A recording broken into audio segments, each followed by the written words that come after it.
Olá pessoal, tudo bem? Vamos falar um pouco aqui do último TRI para os fundos da família Alfa, né? O último TRI bastante relevante, já adianto a vocês aqui. Na verdade, esse último TRI... se a gente pegar eventos domésticos, o mês de dezembro, final de novembro e dezembro, representou praticamente o grosso, né, quando a gente fala de performance de ativos. Foi bastante relevante. Eu começo, né, falando das eleições americanas, né, que adicionaram volatilidade aos mercados, lá fora e aqui dentro em alguma magnitude também. A eleição do Trump, ela representa risco para os países emergentes, elevação de tarifas, guerra comercial, essa postura mais protecionista e bélica de alguma maneira, ela aumentam os riscos geopolíticos, né?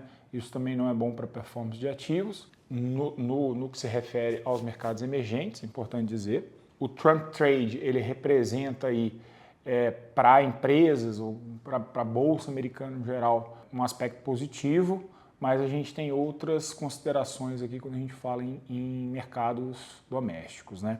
Mas o principal fator, pessoal, que interferiu substancialmente nos resultados das curvas pré-fixadas e indexadas em inflação domésticas foram fatores essencialmente domésticos, né? A gente passou um terceiro TRI já com um certo incômodo por parte do Banco Central em elevação de juros, né? Vamos recapitular aqui, né? No final do ano retrasado, né? Agora a gente já está em 2025, no final de 23, a gente esperava que a Selic ela continuasse caindo, a taxa Selic continuasse caindo e a gente fosse encerrar o ciclo de corte em 8%.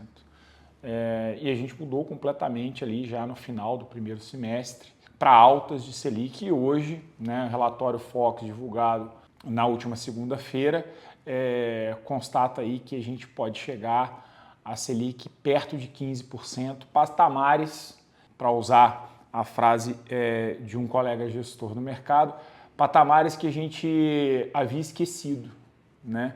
A última vez que a Selic bateu 15% foi no início dos anos 2000, há mais de 20 anos atrás.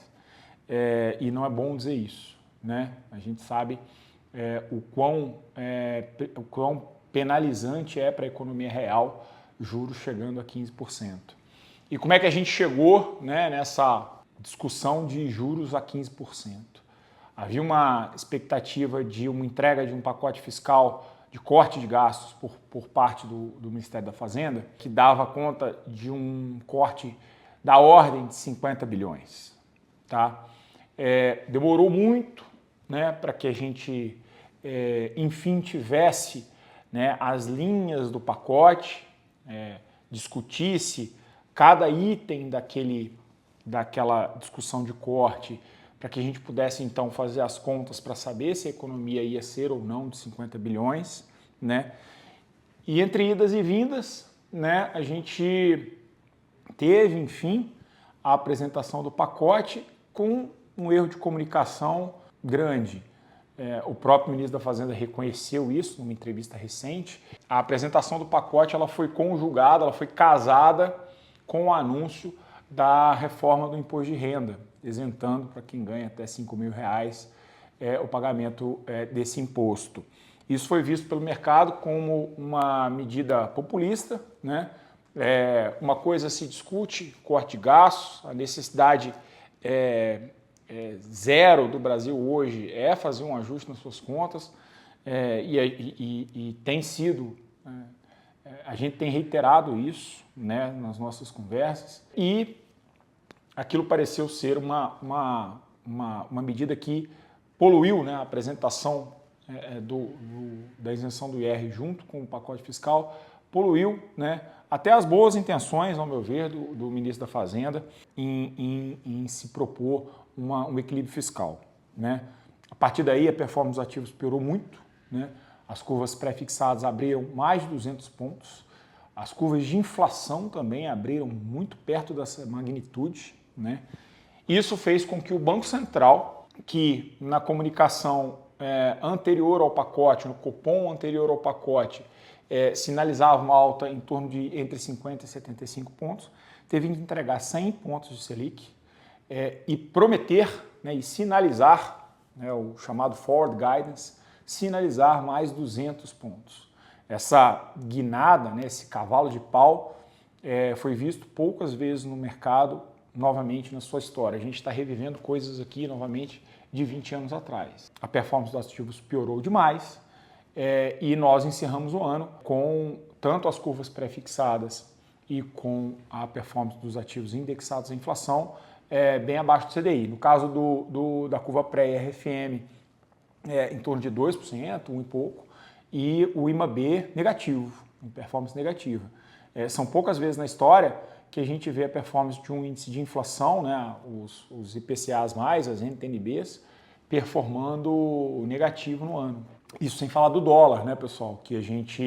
Dólar é uma variável mais observável de uma maneira geral do que as curvas de juros, né? A gente chegou a bater 6,20, 6,30 no auge do estresse. E a gente está aí rondando R$6 por dólar. É um marco importante, em termos nominais é a maior marca histórica, em termos reais, quer dizer, quando você coloca a inflação do Brasil e tira a inflação americana, o câmbio real está por volta de 4,80, 5, não foi o auge do estresse, considerando variáveis reais, mas é um número que incomoda.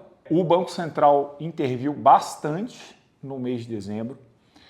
O Tesouro Nacional interviu bastante para tentar estabilizar os preços, né? E a gente encerrou o ano desse jeito, muito diferente do que a gente imaginava encerrar no fim de 23, né? Para 2025, o que a gente tem que ficar bastante ligado, né? Novamente, a gente tenta separar aqui, né, os acontecimentos negativos e aí olhar isso vis-à-vis aos preços dos ativos. Acho que o movimento ele foi muito forte, pode ter uma correção importante, né? Mas essa correção importante, correção que eu digo, uma melhora de performance desses ativos, tá? Essa correção ela só vai ser mais sustentável se de fato a gente tiver mais sinalizações por parte do governo de mais controle fiscal e aí a gente entra olhando os ativos domésticos num viés internacional, a gente precisa olhar como vai ser, de fato, as políticas implementadas pelo Donald Trump, né? Então, o risco internacional ele aumenta e aqui a gente segue, né, monitorando as perspectivas fiscais do Brasil. O Banco Central já prometeu, então até março a gente já Selic acima de 14 na Austrália, né? Em março a gente já vai ter Selic acima de 14 e o que vai ser discutido o que vai ser a partir daí. Dados de inflação ainda continuarão pressionados, principalmente por conta de alimentos, né? Então a gente vai ter até março um cenário ainda bastante desafiador, mas é claro, a gente vai monitorar câmbio, né, e essas novas medidas do Trump. Espero ter ajudado vocês.